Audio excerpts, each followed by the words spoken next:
বর্ষার সিজন চলে আইছে, ওলের ডাটাও বাড়ির মধ্যে কিনে নিয়ে চলে আইছি। আসসালামু আলাইকুম রহমতুল্লাহ। টুক করে গাছিক কানে ওলের ডাটা কিনে নিয়ে আইছি। আর কয়দিন পরে কিন্তু ওল খাওয়া যাবে না, আহানে কিন্তু ঠিক টাইম ওলের ডাটা খাওয়া। তাই এই ডাটা কেউ খাতে পারো কি না পারো আমি জানি না, ওলের ডাটার তরকারি কিন্তু ফাইন লাগে। আমার এই ভিডিও দেখে একদিন রাইন্দা খাইয়ে দেখে নে ভালো ডহের লাগে, একদম গোস্ত থুয়ে খাতি মন চাই। আমার তো মনে চাই, তোমাকে কি মনে চাই তা আমি জানি না। তা ওই ওলের ডাটা কটা না শুইলে গোল গোলেরে কাটিয়ে নিচ্ছি, নিয়ে কটা ডিম সিদ্ধেরে ওই নুন হলদি দিয়ে ভাজে নিচ্ছি। ডিম আবার এই সাদা থাকলে ভালো দেখা যায় না, ওই জন্য ওর একটু হলদি দিয়ে তেলের পরে সাইডে ভালো মতন একটু ফ্রাই করে নিচ্ছি। ফ্রাই করে নেওয়ার পরে ওই যে গোল গোলেরে ওলের ডাটা কাটিলাম তাই একটু পানির মধ্যে দিয়ে ভাপ দিয়ে দিচ্ছি। ওতে কিন্তু নুন হলদি কিচ্ছু দিইনি, শুধু পানি দিয়ে ওই ওলের ডাটা কটা চুলোর পরে দিয়ে ঢাকিয়ে থুইলাম।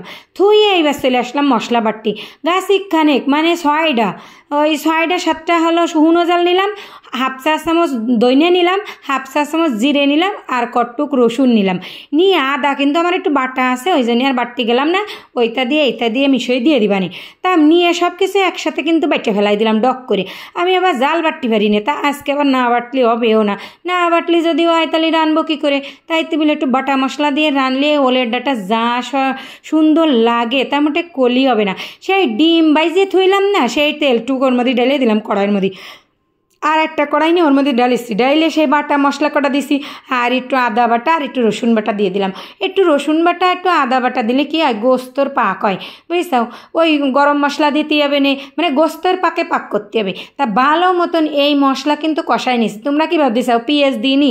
পেঁয়াজ কিন্তু এইবার দেবো, পেঁয়াজ কুচ হয় না, পেঁয়াজ দেবো। আগে মশলাটা ভালো মতো কষাই নিছি, নিয়ে এইবার পেঁয়াজ দিয়ে আর একটু কষাই নেব।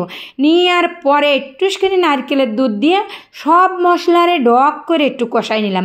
নিয়ে এইবার যে সময় এরে আস্তে জালে থুয়ে দেবো, দিয়ে এবার যে সময় তেল উঠে উঠে ভাব হয়ে যাবে না, সেই সময় এরির মধ্যে সেই যে ওলের ডাটা কুইটে সিদ্ধেরে ওই পানি জড়াতে দিলাম, পানি কিন্তু জড়ে গেছে। এইবার এর মধ্যে দিয়ে দিলাম, এই দেখো এর মধ্যে দিয়ে উল্টোই পাল্টায় ভালো মতন ওরে রানলাম। ওই ডিম সিদ্ধ ডিম দিয়ে রানবো কয়ে দিলাম। এ কিন্তু গলে গেছে, তা দেখো গড়তেছে না, এ একটু অন্য ধরনের কচু, বুঝছাও। এই ওলের ডাটা একটু শক্ত টাইপের হয়, আবার ঘুটলেও কিন্তু গুইটে মিহি হয় না, আস্তে আস্তে থাকে, কিন্তু সিদ্ধ হয়ে গেছে। ওই যে ভাপ দিয়ে নিছি না, একদম গলে গেছে। তা ওই মশলার সাথে ওলের ডাটাটারে ভালো ডক করে কষাই নিয়ে একটু জল দিয়ে দিলাম। জল কি দিছি কদিন? নারকেলের দুধ দিছি। ওলের ডাটা ওল এসব নারকেলের দুধ দিয়ে রানলে ভালো ডহের লাগে, আবার ইলিশ মাছ দিলেও ভালো ডহের লাগে। তা আমি আর ইলিশ মাছ দিচ্ছি না, ইলিশ মাছ ও মেলা দাম, ও কিনতে পারতেছি না। এখন এই যে ওলের ডাটা নারকেলের দুধ দিয়ে ভালো মতন জ্বালাই নিয়ে গরম মশলা দিয়ে দিছি, কিন্তু গরম মশলা দিয়ে উল্টোই পাল্টাই সেই ডিম কটা দিয়ে দিলাম। আমরা মানুষ হলো 2.5 জন, তা 5টা ডিম রান দিছি, ওই ঘুরে ফিরে খাতে হবে না এই আর কি।